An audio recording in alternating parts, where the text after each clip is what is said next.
A super easy dried floral wreath DIY that you can do. This is great for spring, for summer. You can do this for other seasons too. But okay, so I have some faux florals from Dollar Tree. I have these pretty ones from Michael's. They were on sale. And then I have these right here. I got these at a clearance and they were like three different types for 99¢. So I'm just going to take them a little at a time. I have this ring.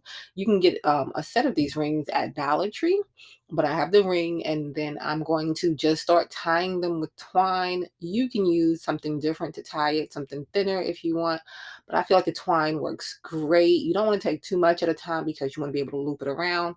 And then, like I said, I'm just taking the pieces one by one or two by two, depending on how you would like to arrange your wreath. And then I'm just going down just a little bit and wrapping the bottom of each piece around. So you don't want to wrap too much because it'll be big and bulky.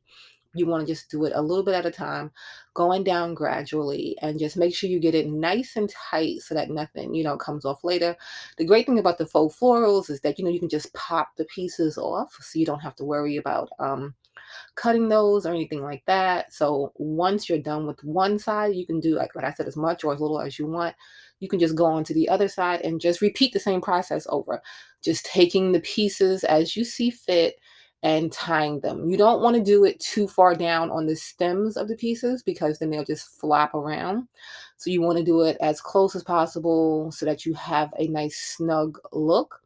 And then once you're done, you could just tie it off and snip off the extra stems. But I wanted to continue the look with the twine. So I'm wrapping those stems around with the twine. I'm going to go around from one side to the other side, wrapping them all nice and snug. And then this is how it came out.